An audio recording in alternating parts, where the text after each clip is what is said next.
Hi, I'm Rick Snyder. We've talked about this forever. Pizza and pigskin tours, where we eat pizza, we walk around, see a little bit of historical sites and all that. Well, it's finally happening. You can go to my website, monumentalthoughts.com, and see where, how you can get tickets. The tickets do include the price of pizza and non-alcoholic drinks. Pay for your own beer. But we're going to walk around Georgetown, 20, 30 minutes. I'm going to show you a lot of cool stuff. Then we're just going to sit and talk and eat pizza and whatever you want to ask, I'll talk about, as long as they don't get me in court. So make sure you come and see the pizza and pigskin tours at monumentalthoughts.com, and I'll be eating pizza with you soon. Hey everybody, welcome to the hot side. Episode as this Washington football team, I was about to say Redskins. Washington football team was about to beat the Redskins. So that's exciting. But first, Jamual is back. He's been on the road at another time with the airlines who haven't fallen on Welcome to the hot side. Jamual, but welcome back. Thank you, man. Yeah, it was messy. Yeah. Everything about it was messy. I think the only good thing is, and we said it as a group, like the only good thing that helped us was the fact that we was together, like me and my boys. So it good. was, while it was painful, agonizing, frustrating, and downright disrespectful, we were able to make some fun out of it and survive the night, the long night. Awful. Shout out to Game of Thrones.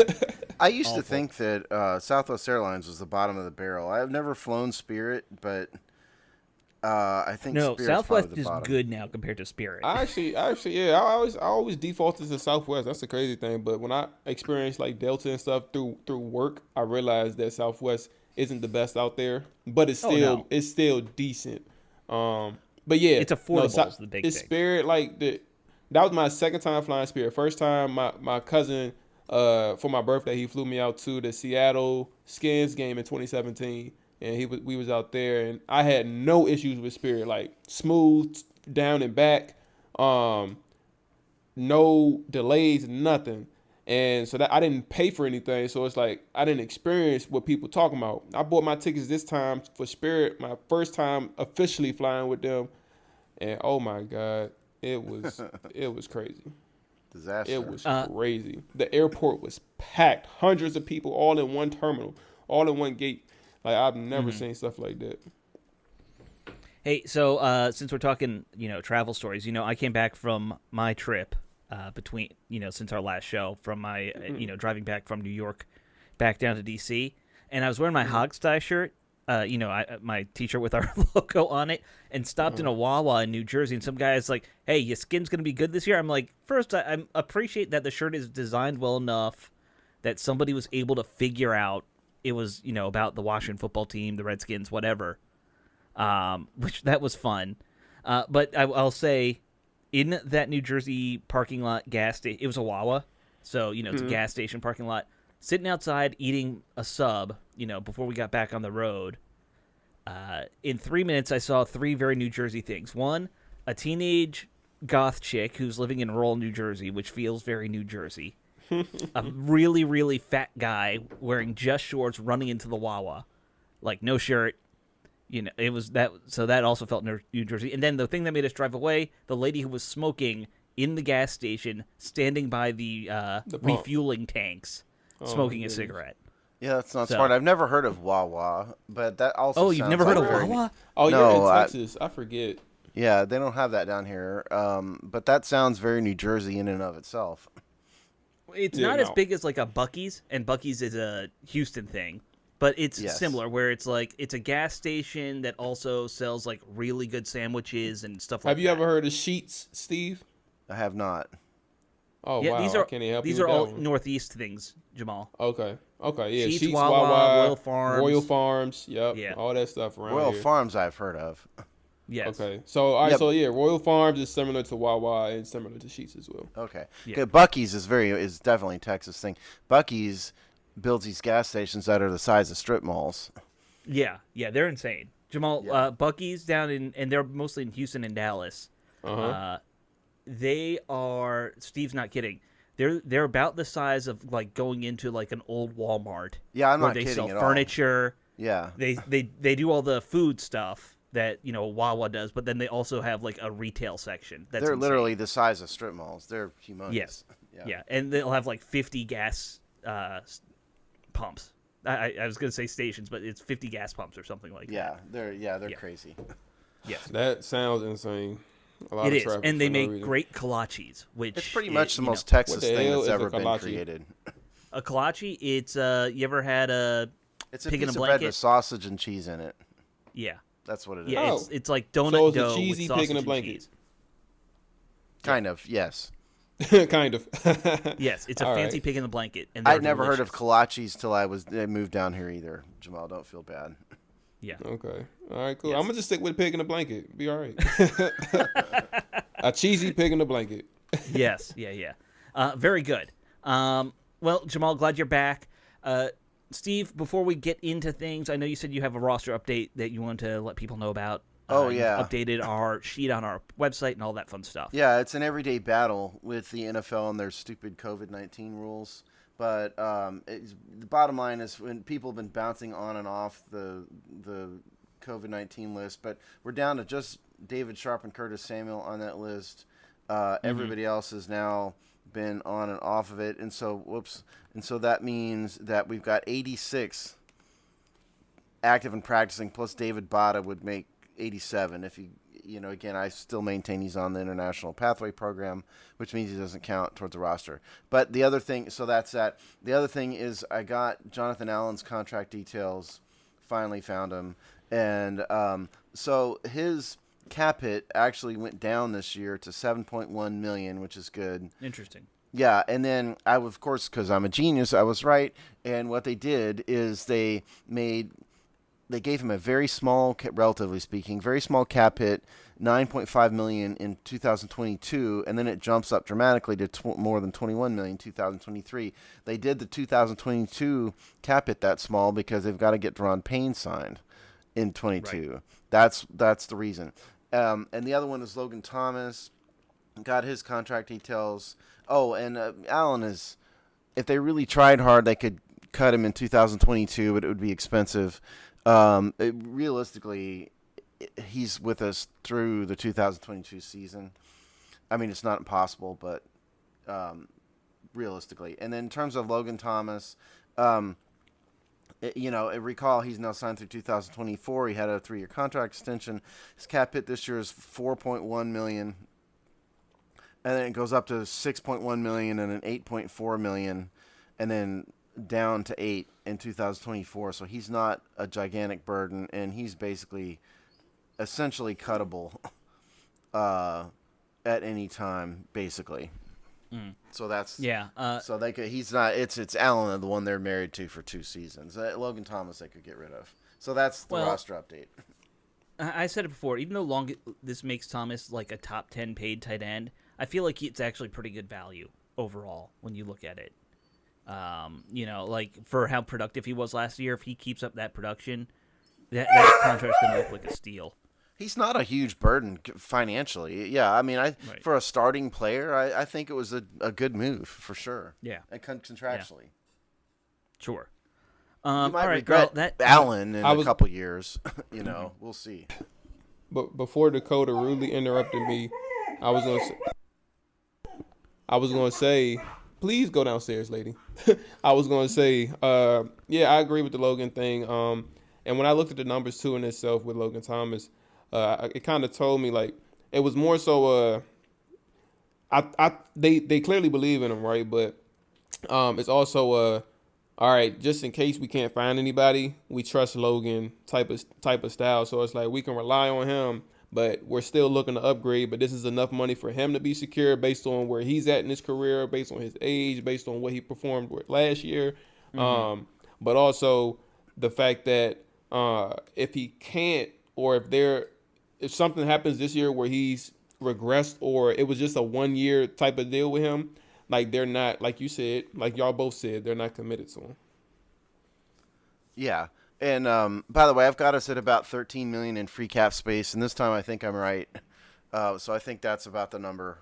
is 13 million. At one, I was going to send a picture out of my chart on Twitter until I realized reminded myself that Twitter's a hellscape that I had want no part of, because at one point my chart got messed up and it said the Redskins or Washington was 846 million over the cap, and I thought that maybe that might be an error in formula somewhere. Yes, I think it was. Yeah, it turns out it was an Excel spreadsheet problem, not a Washington front office problem. Yeah, that would be a very Vinny Serrato type cap problem. Being 846 million over the cap, yes, it would. Yeah. All right. Well, thanks for getting those numbers, Steve. People. It's funny how much some people do care about, players' contracts and all that stuff, because there's a whole cottage industry of people who just track this stuff. I guess not I'm just part you of it, with sort of. You're part of it just for this team, but it blows my mind like that. There's that whole SpoTrack website, and there's other websites like that, and all those people do is just look at every contract in every sport, and it's nuts. All right, well, let's change gears. I want to talk about what happened last night with the team doing a practice at FedEx Field, because Jamual was able to get a ticket and go there, and I wanted to get his reactions on that. It's an interesting thing because, we really didn't have much of a public-facing training camp this year. They had, 4 days in Richmond? They usually do 2 weeks of that. And so, I thought, them moving one to FedEx Field is kind of like here's a shot for everybody here in the D.C. area. Was an interesting move. So, Jamual, I want you to kind of take us through what you went through yesterday, your track up there. I know it's not a far trip for you, because you and I both kind of live equal distances from FedEx Field, just in opposite directions. So, why don't you take us through it and what happened? Yeah, so I will say from the beginning, the traffic thing hasn't changed. I mean, it is what it is there. And that won't ever change because of the way the whole area is set up. So if you guys were expecting an improved traffic or a game day experience, this wasn't even the full stadium. This was like 20K, and I don't even know if 20K really showed up. I can't tell. My eyes aren't that good looking inside the stadium. So maybe 20K did show up, and I didn't see it. But point is, it wasn't even on game day regular season, and traffic was still kind of bad. It is what it is. You got to deal with it. Location dictates that. It is what it is. So, I got there around 5:30. I had enough time to chat, link up with some good people, and before the practice even started. But before the practice started, there was a band showing, and then there was or drumline, I guess that's the term that they use, drumline / band or whatever. There was semantics being played on Twitter, so that's why I'm a little confused when I'm talking about it. Jason Wright tried to clarify some things. So whatever the term is, there was people with drums playing. Sure. And that was part of the pre-practice experience. Another thing before the pre-practice experience was debuting the dance team, or re-debuting the dance team in FedEx. But I think, and I also want to clarify on this, because I said this last week when Fan Appreciation Day came to Richmond. Yeah. My thing with the dance team is not necessarily them debuting it, right? It's more so, and I'll get a little bit further into it to be more specific on what I'm talking about right here. But the reason why I wasn't really into it in Richmond is because when you're debuting, for example, Go-Go, and Alex, you're familiar with Go-Go, you're in the DC area. Sure. When you're debuting Go-Go as part of your dance team, you're also introducing some of the culture that is associated with Go-Go, and some of that culture is called beating your feet. And that's just a tradition that's been around for a long time. And the issue with you debuting this in Richmond for the first time was two things that I had issues with. Was that when you are doing something like that, you need to make sure that you're around people who are already familiar with the experience. So people who aren't necessarily familiar with the experience can learn from the people that's around them versus people who also don't know what the hell is going on. Now, of course, there's always going to be people who don't know what's going on, especially when it comes to a team like Washington, a Washington team where fans come from any and everywhere to experience things like that. But at the same time, when you're far away from the DMV area, as in like Richmond, which is 2 hours for those who don't know and that's listening to this, 2 hours away from Washington, D.C., 2 hours away from the stadium, you kind of don't get people from this area that can really support and show out for the dance team that's actually debuting the Go-Go. Now, with that being said, we're translating it to FedEx Field. Fast forward into FedEx Field. They debuted re-debuted the dance team at FedEx Field, and that was my suggestion to begin with. That's what they should have did.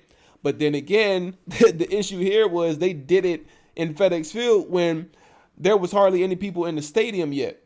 So it's like nobody even saw it again. Like nobody saw it. So it's like I would have wished they did it closer to the start of the practice, like 6:50ish, where people, they got 10 minutes, they're getting ready, everybody's getting seated, getting ready, got their food in their hand and things like that, and then you debut the dance team and you debut the Go-Go, you incorporate that into the experience so people can see it and see what this team is trying to do with the culture of DC.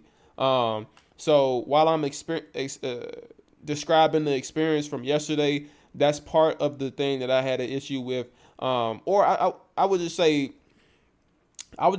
constructive criticism, because I don't really have an issue with it. It's just a matter of time till things get, till things move along. But that's one thing. Then you move forward, and like around 7:00, like I told plenty of people already, I wasn't there to really take notes, because I knew, like, in the stadium, I wasn't. By the way, because Steve hasn't been, but Alex, I ain't gonna lie to you, man. And I kept it a buck with some people that was down there. I do get a little disheartened. That may be the word. Just being the fact that we missed out 2 years in a row because of COVID. Nothing that we could have done, but 2 years in a row where we missed out on COVID, where we can, be able to participate in the not the fan experience. Yeah, but let the me stop you experience. right there. So the NFL chain had limited. The NFL as a league placed very strict requirements on press coverage of training camp again. This year, last year it was 0, and this year it was more than 0, but it was less than normal. So we got the Hogstye got excluded from training camp. But yeah, go ahead. Right. I'm fairly sure most blogs and there small weren't guys. any. We would have probably been at the top of the list for the blogs and stuff, and everybody got cut. But sorry, Jamal. Yeah, no, you're good because you're explaining it, and that's kind of where I was at. It sucks, and like looking at that and being actually with the team again is where I was going. It's just the fact that you see the team in person. We're in training camp.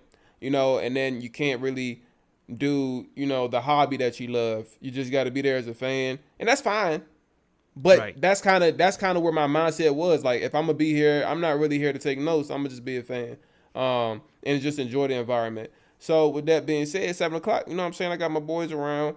My girl was there with me. I was drinking probably like 5:45 when I got in there. So I took a couple drinks, and then fast forward because I know we want to hear about the football, but I can tell you the notes the mental notes that I kept outside of like anything else. In the mental notes, there was two main takeaways that I would say for us.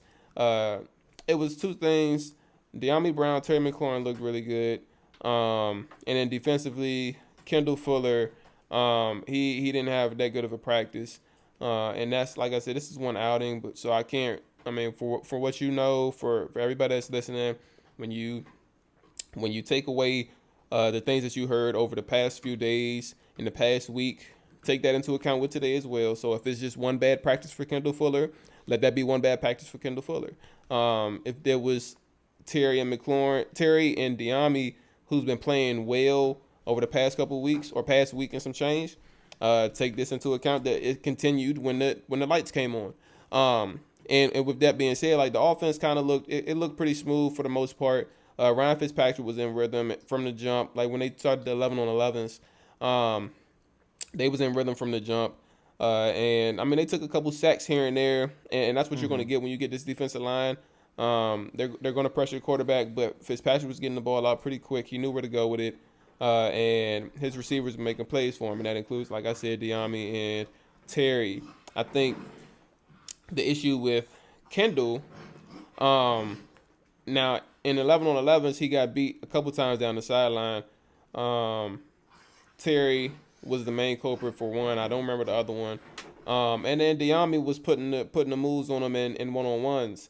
And for a rookie to be doing that against Kendall, I don't know, man. It just wasn't. It just didn't look good, and it kind of gave me flashbacks to the issues that we had last year, y'all. Kendall Fuller had issues on the boundary. I'll just leave it like that. He had issues on the boundary. Kendall Fuller's overrated. Can we just put that on the table? Yeah, you know, maybe he's not worth $42 million, and maybe what he is a mediocre slot corner who has a penchant for getting an abnormally high number of interceptions. Maybe that's what Kendall Fuller is. Hey, that may be the case. That may be the case. So, so when it came to Kendall, you know, that kind of reared his ugly head again. And so when I saw it, it's something that I took notes on in the sense of, okay, if there's any smart coordinator out there and there's any good quarterback out there and there's any elite receiver out there, I would not stop going at Kendall Fuller. I would not stop going at Kendall Fuller with all nines, post routes, things like that. Let that man be on the island if he's going to be on the island. Those are my two main takeaways about the offense and the two receivers, and looking in sync with Ryan, and then defensively Kendall Fuller. And outside of that, the experience was good. A lot of people talked about Jason Wright and Tanya Snyder moving around pretty frequently throughout the crowd and stuff like that, and they were able to experience those two as well. So it was pretty good for the most part. No bad things to say about the FedEx experience last night, at least. Other than the traffic. Other than the traffic, which is well. And by the way, 25,000 is about game day crowds. You know, the last time we had crowds. So that I mean, that's true. Yeah, that is fair enough. In terms of the go-go stuff, I mean, I'm probably the type of person who you're referring to. I mean, I know because I lived in D.C., but I'm certainly not a native. I'm aware that there is something called go-go that is unique to D.C., but I wouldn't be able to identify it at all. I would have no idea what I'm looking at, or even that I'm looking at it. So it's interesting you bring that up. In terms of I'm not surprised that a lot of fans might not be that into go-go just because, you know, I grew up in Virginia. You never heard about go-go in Virginia. Is it a dance? Is that what it is? No, it's a music style. Oh, okay. See, there you go. Go-go is a music style. Yeah. Okay. There you go. Yeah. See, I mean, I've heard the term. That's about it. Yeah, I would say it's kind of like funk a little more high tempo than that. Just to try and explain it to something you might know. So in other words, what the team is doing is trying to instill some unique to DC cultural aspects to the pregame / pre-practice / rally experience, which is good. But they're doing things that a lot of people aren't going to know about, and perhaps they ought to explain it in some way. Put a thing up on the message on the screen, maybe. You know, I don't know, it's something. But in terms of on the field, the other thing, you know, Jamal brought up the secondary. One thing I have noticed is that William Jackson hasn't exactly got rave reviews this training camp either. So it kind of maybe it's just training camp and he's not into it yet. Who knows? But it kind of makes me wonder how our secondary is going to be this year. No, I mean, you know, it's interesting you say that. I'd heard that Jackson had a solid camp so far. Okay. I mean, again, we're not there to see now, unfortunately. Right. I hadn't seen too many great things from him. I know Benjamin St. Juste has got rave reviews, so that's good. But I think it's really going to take a preseason game or two, and we're going to get into that later. But it's going to take a preseason game or two to really see kind of how these guys do, I think. Sure. Yeah, it's kind of crazy because I really, up until Tuesday of this week, I'm not going to lie, I really didn't hear much about Ben. I didn't hear anything good or bad. Like, I didn't hear nothing. It wasn't nothing negative. I just didn't hear anything about Ben. And, like, literally, after I had made that notation in my head, there was probably like 2 practices after Tuesday where he had his name called quite frequently, and his name was in the reporters' minds when they're taking their notes. So clearly, like it's been some good and bad, but mostly good for Ben. So it's good to see that he's actually making an imprint at this point. I would just like to see where he is in game. I don't know about William Jackson too much either, Steve. In terms of just being featured or a focal point for the media to do their reporting. I haven't that's heard what I'm saying. much with William either, but it hasn't been like, obviously if he's been like an elite guy in camp, his name, it would be just like Chase Young last year. Oh, right. He's this, he's that. So it hasn't been that. That's what I'm saying. I'm not saying he's been bad, but I'm just saying he's not been featured. We haven't heard. We're not hearing the chatter that would suggest he's this like big time shutdown corner type. That's which we sort of had a hope that he would be, and that's not to say he can't be. Well, and in these practices, remember, since there's no hitting and you can't touch the quarterback, some of that can be very tricky to really get an accurate picture of at times because I'm sure you saw it last night, Jamal. I've seen it, when I've been at practices. The quarterback would have been sacked like 5-6 times, but he's still running around back there waiting for a guy to get open so he can throw it, and that happens quite a lot. Yeah. You'll see things like that pretty often. So, I mean, that can make a corner look bad. I think good on the team for doing something like this. I don't know how much you can really get sitting in the stands looking at practice, but it's certainly good for the team to do it, and I think they ought to keep it up and do it again next year. I think if you go to a bunch of these things, and I would say I've been to a handful now. Jamal, you've been to a handful too. Yeah. Like, you pick up more and more the more you go to.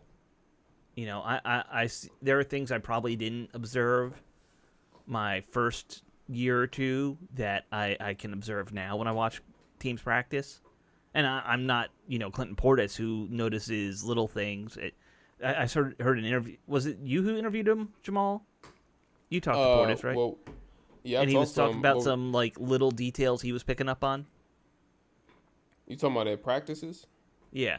I guess maybe it was watching games.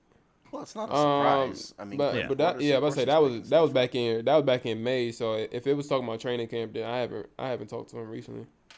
Okay, but regardless, like ex-players are going to pick up on a lot. I'm not going to claim I see what you're saying. They're able to process things quicker versus like the normal fan or the average or the casual analyst or something like that. They're able to process things a little bit more quicker. Right. Well, this is what Rick Snyder's talked about over and over and again, many times. That the more the reporters go year after year, Rick said that he can look at a player and sort of tell, if he's going to make it or not. And, Marty Herney built a career like this, by the way. Marty Herney was a beat reporter who's now in, the front office, and he's not a pro ex-player or anything.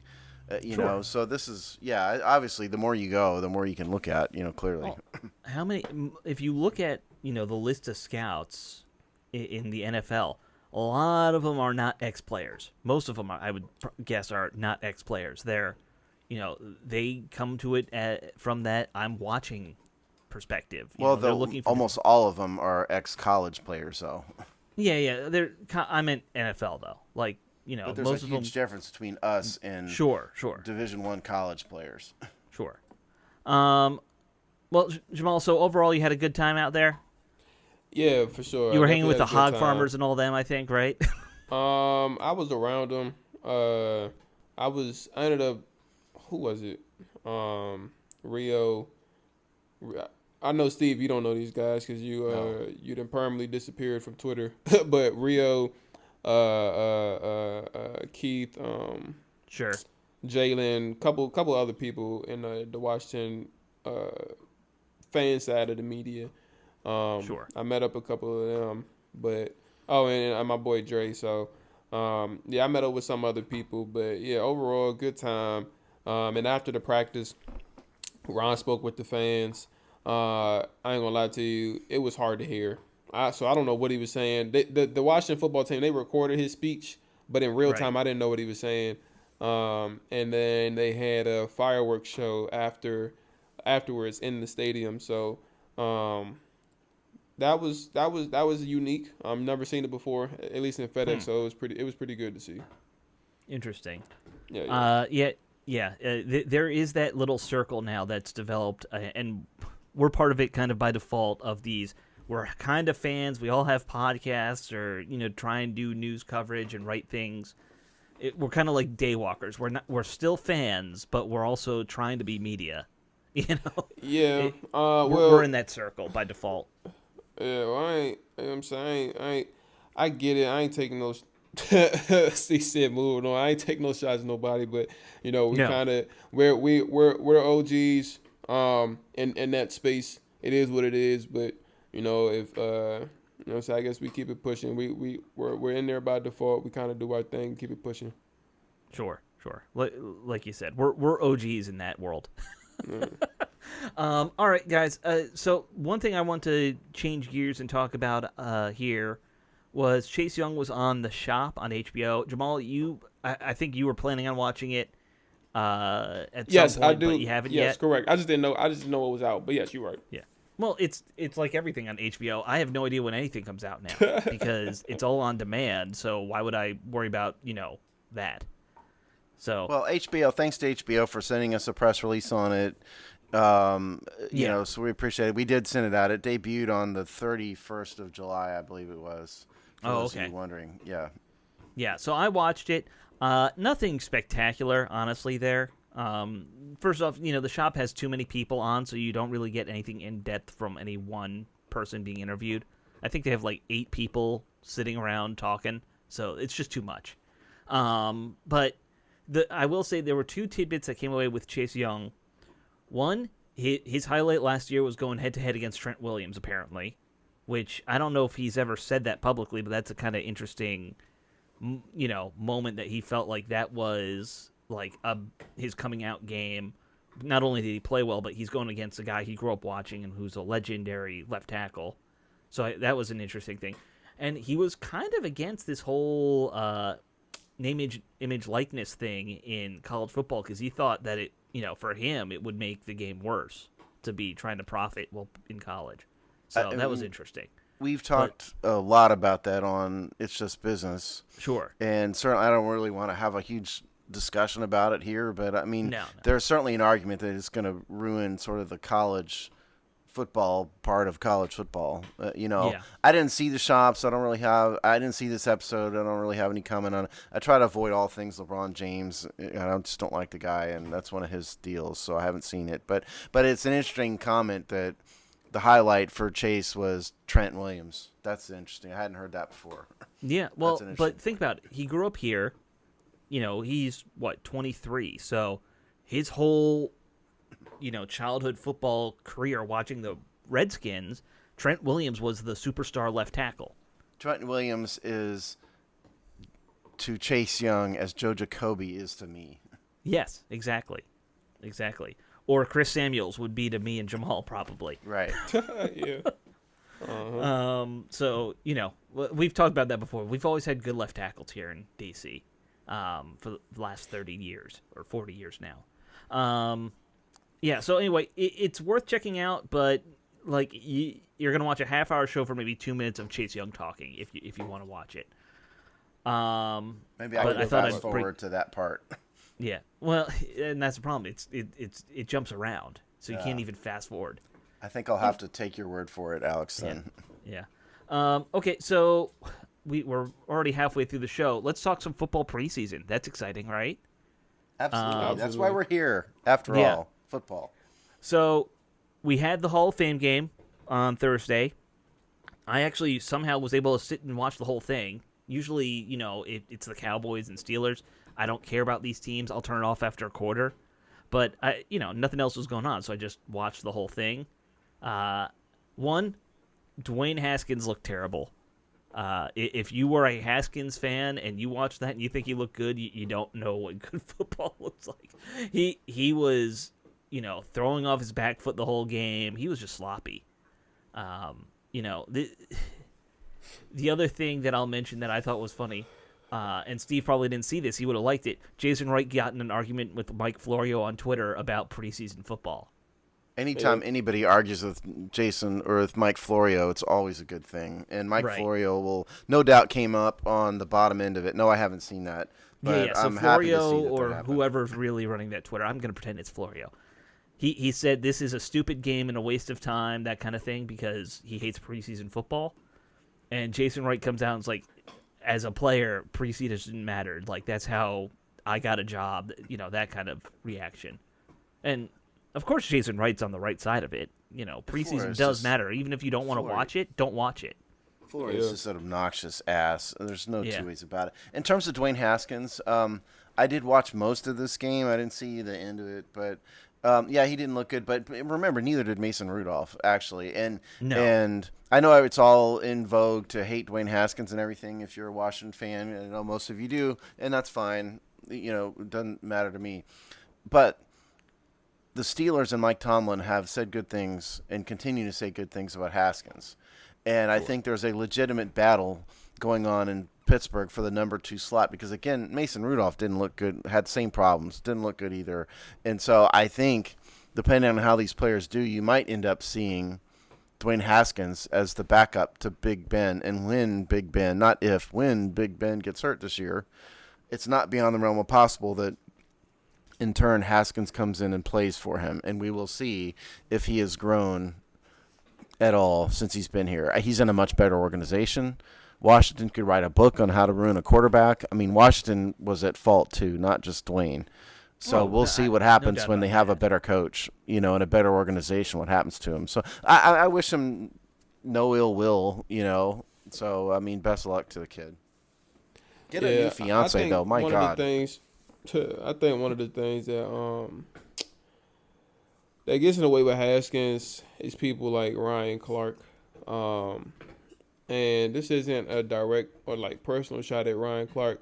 Like I said, it's people like Ryan. And what I mean by that is after the game, Clark said that Haskins played good. And it's like, in what world do you look at a game like that where he doesn't even play a full game? He plays limited time. He didn't make many plays. He still showed some of the same issues he had last year. And you say that he played good. Like, what is the context behind your statement? What does playing good mean to you? And for him, because he has so many followers and clearly he influences people's opinion, stuff like that is dangerous. And if Dwayne is to hear that or to see that, clearly that inflates his head. Like, all right, well, some people think I played good.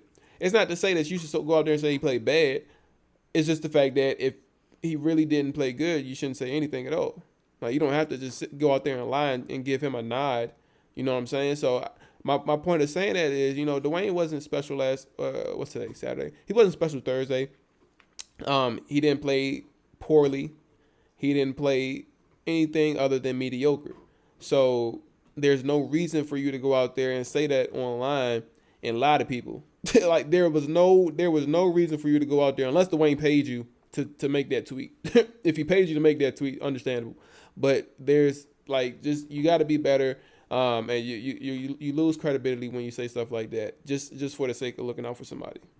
I mean, isn't Ryan Clark supposed to be isn't Ryan Clark an ESPN analyst? Yeah, he's an analyst. Yeah. So he needs to be objective, He needs to try to, yes. Yeah, right. I mean, look, here's the numbers. This is why I was staring at my phone. So Dwayne was 8 for 13 for 54 yards, 4.2 yards per attempt, no touchdowns, no interceptions, no sacks, rating of 70.7, largely driven by the mediocre completion percentage and then the low number of yards. And Mason Rudolph, 6 for 9, 84 yards, no touchdowns, no interceptions, 96.5 rating. Neither one of them are all that good. So but Mason's average per is much better than Dwayne's. And that's a big thing now what did he play? 1 quarter? I mean, none of it means a whole heck of a lot. Oh no, I no, just no, think no one's saying that. we'll see what happens in the coming weeks. With Dwayne. I don't have any ill will towards the guy. I wish him the best, but you do kind of have to wonder if he's ever going to get it at this point. Yeah, I mean, it's that, he has a strong arm. He's not the most accurate arm, but it's a strong arm. His thing is mental more than anything. It really it's is in his head. Yeah, you mentioned in jest his fiance/wife or whatever. Yeah, what is going on? What's going on with him off the field is probably a big problem for him. I would say, just as a general construct for everyone out there listening, if your person, spouse, fiance, intentionally knocks your teeth out, for whatever reason, whatever you did, if the response is for her or him to knock your teeth out, you need to get away from each other. That's just, I think, a good general rule. Yes. Unless you're into the sadomasochism and that's your foreplay. Okay, I'm just no. Yeah, Steve is so far from any world like that, he doesn't even know what I'm talking about. Not knocking teeth out, no, Alex. I don't. All right. Well, okay. Why don't we change it? And I keep on wanting to say change gears. I got to get off that crutch. Why don't we talk about? We have a game coming up this week.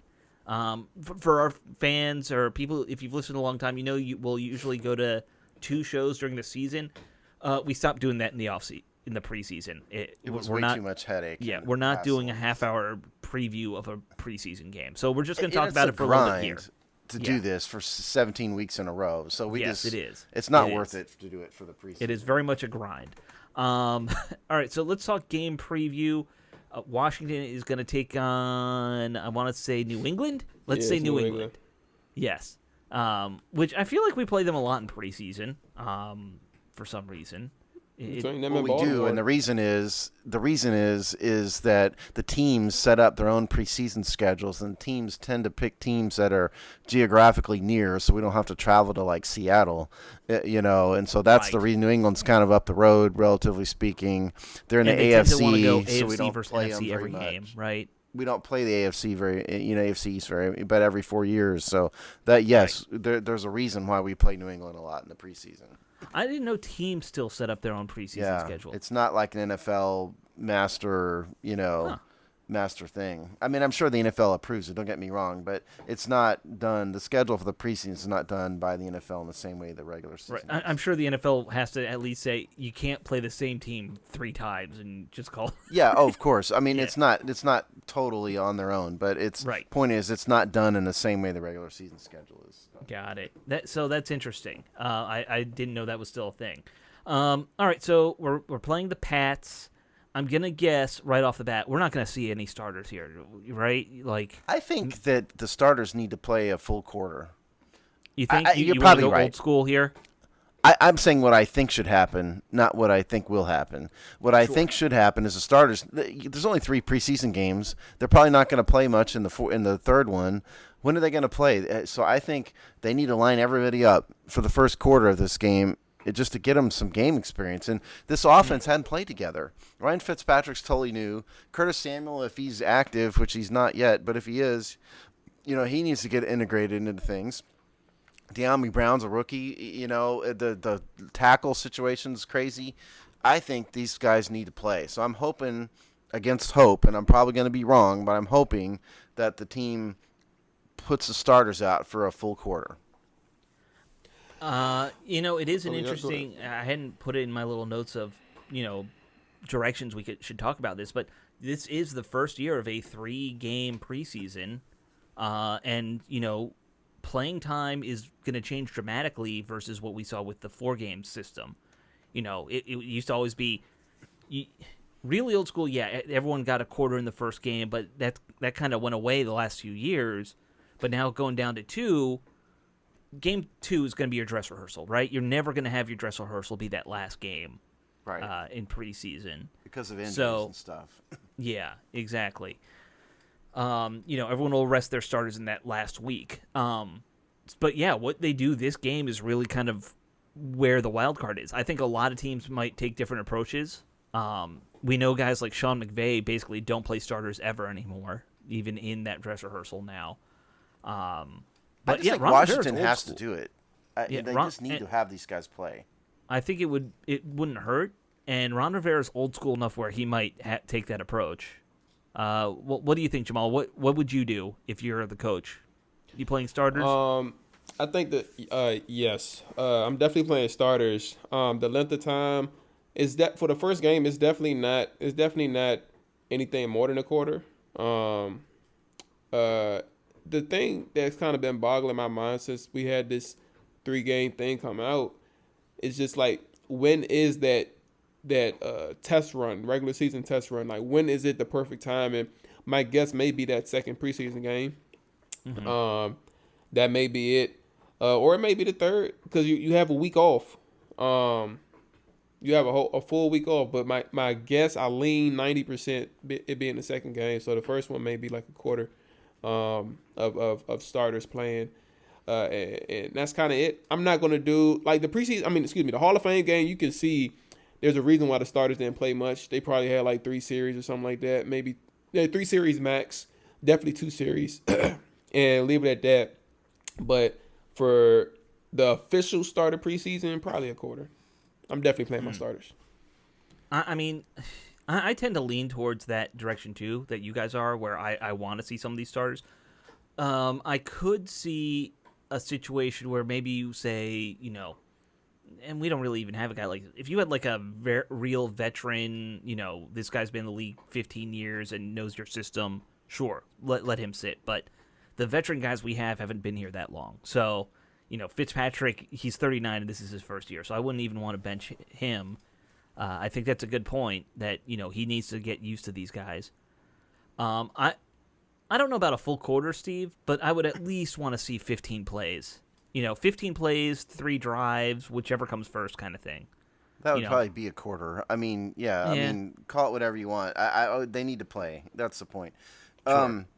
In terms of New England, since this is technically a game preview, if you look down their roster, the first thing you notice, they've got a huge quarterback room. They do. Yeah, they've 18 got quarterbacks, it feels like. Yeah, they've got a ton of them. Cam Newton, obviously. Jared Stidham from, 2 years ago. Yeah. They drafted Mac Jones this year, so he's the future. Then they've got Brian Hoyer, who's been around like 100 years. And then they've got somebody named Jake Dolegala, who only Mr. and Mrs. Dolegala know who he is.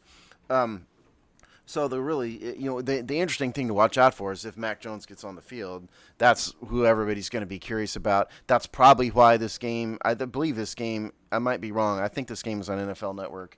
And I think it is. And that's why, probably because of Mac Jones. So everybody wants to see him because he's gotten good reviews so far in the offseason, which doesn't mean anything, obviously. But I think he's the big curiosity factor there, to me, would be Mac Jones. And I'm interested to see him, too.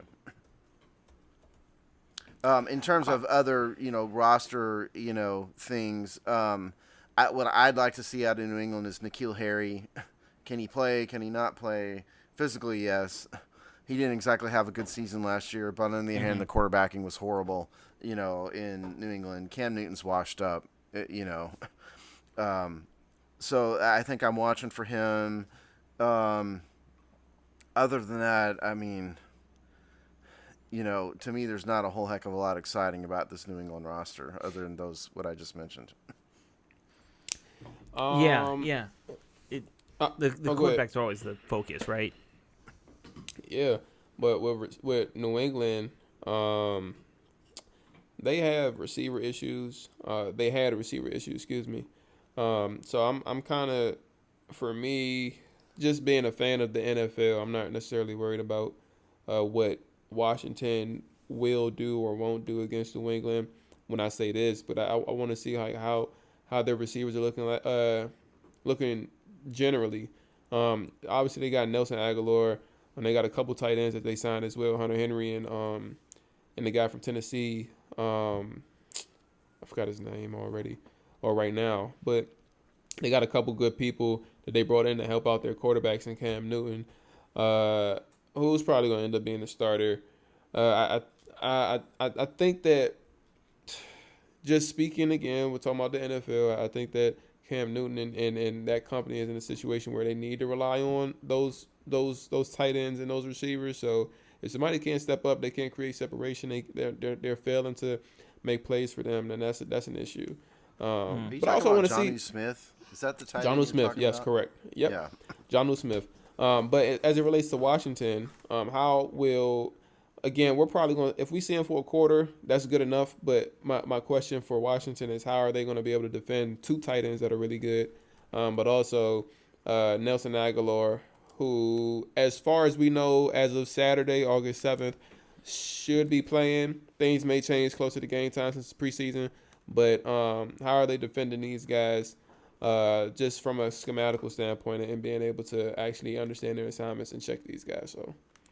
Sure. I mean, with that aspect, if a guy's got a hangnail, they tend to hold him out of preseason games. So that, if he's not 100%, I don't know if we'll see Aguilar out there. But, it is an interesting point. Like, how do they match up against those receivers?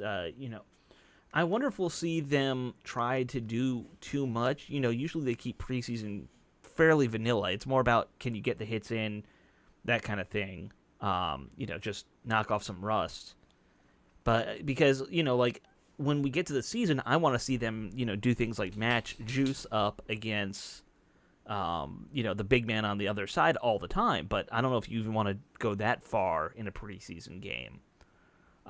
You know what I mean? Well, yeah. I mean, the schemes will be vanilla. Right. Certainly, St. Juice hasn't earned a thing yet. No. I mean, they're not just going to automatically match him up on the big receiver or whatever in the preseason. He's got to earn it. Some of the things I'd like to see, I'm going to be watching out for in particular, would be the right tackle situation. Who plays, who starts, who does well. I want to see that. I want to see where they line Jamin Davis up. I think that's important. Like Jamal mentioned earlier, Kendall Fuller, what's his situation? I think we need to keep an eye out on that. I don't know if we'll see too much of Antonio Gibson. There's too many other running backs, and, I don't think we'll see a lot of him. But to me, those are – and obviously Fitzpatrick, but to me the big things are right tackle, Jamin Davis, corner. That's really what I'm going to be paying attention to in particular Thursday night. Sure. Do we want to just go over? Are we just kind of listing things we're looking to see? I guess that's where we're at. That's what I did off the top of my head, Alex. Yeah. We kind of just been leaving this loosey-goosey for preseason. Thing I want to see how fast De'Ami Brown's speed is in this NFL thing. Like we talked about that a lot. How he's college fast, is he NFL fast? I want to see what that looks like. So I just send him on street routes. That's all I want. That's all I want. That's a good one. That's a good one. Yeah. Jamal, anything else you want to see? I agree with De'Ami. Again, like we talked about this all off season, right? The biggest issue that we've had over the past couple of years is offense. And when I say this, I want this for all three preseason games. I will repeat this the next two games. I want to see how consistent and how quick the offense comes out in terms of being on point and in sync with one another. If they're not coming out, like for example, put it this way, last year it was mixy, man. We had controversy in preseason. It wasn't even regular season before we tried to figure out like what the hell is going on with these quarterbacks. And excuse me, not preseason. I meant to say 2019, not 2020. Because we're talking about Case Keenum not looking too good. Dwayne Haskins coming out. He was spotty, but he made some big plays in preseason and stuff like that. But at the same time, majority of the time in preseason, the offense wasn't really moving the ball like that. So when we're talking about these guys in general, and then last year, if you're talking about the first few games, it just wasn't there. Like we was literally trailing for a good portion of the games before we decided to try and come back and make something out of a game. So this year, same thing, man. I need to understand and see like the chemistry is on point. Ryan Fitzpatrick is here leading the helm. The quarterback competition, truth be told, is not even close. There is no quarterback competition. Multiple people have said that exactly, and that's where there is no competition if it's not even close. Where's Ryan Fitzpatrick at? First look in a uniform in an exhibition game. Where is he at with this offense? How is he directing guys? How is he leading on the field? And that's kind of where I'm at with it. That's the most important thing because this defense is going to hold its own. They're going up against top teams, top offensive teams, smart coordinators. So it's no doubt in my mind that they're going to give up points. But how is this offense going to help this defense out in crucial situations? And I think it starts in preseason in terms of getting the chemistry together and getting prepared for the regular season. So, again, all 3 weeks is going to be offense for me. I'm telling you. Sure. I mean, I think the front seven, or at least the front four, is going to be good. But I think there's legitimate questions about the linebacking core. I think there's bigger questions about the secondary. I read a column, I don't know, Yahoo Sports maybe, that about Landon Collins said he's looked good. I mean, who knows? But I think there's legitimate questions, about the defense above and beyond the obvious, which is the front four. So I for me, I'm going to be watching defense as well. I don't think it's necessarily guaranteed these guys are going to be top 5 or whatever. Pick your number. They have to prove it, and there's open questions in my mind about it. But certainly, as a general rule, I agree with Jamal in that the offense is by far the bigger question. I don't think it's really a question of Fitzpatrick's leadership so much as his consistency. That's been his problem his entire career, is consistency. And so what I want to see from Fitzpatrick is that he can do it week in and week out, which he's never shown, which is why he's been on, a million teams. Mm-hmm. Let's see, other things that looking forward to seeing. I'm trying to think of something good. You know what? I'm kind of looking forward to seeing Sam Cosme too. Did you guys read? Oh, that's a good one. That's a good one. Did you guys hear Rick Snyder, or he's been doing his 2-minute videos? I missed the one he talked about on the right tackle and the tackles. Haven't heard it yet. Okay, so he was talking about the battles between Chase Young and Cosme in training camp, and he says it's one of the better player versus player battles he's seen in 30 years in a camp. He's been covering this team since 70-something, 78. I mean, Cosby's known as an athletic freak who needs improvement on his technique, but he gets by. He did very well in college because he's quick and all the rest of it. And Chase Young's an athletic freak also, so I think that's certainly would be, had we been there, thanks NFL, that would have been one major thing to watch.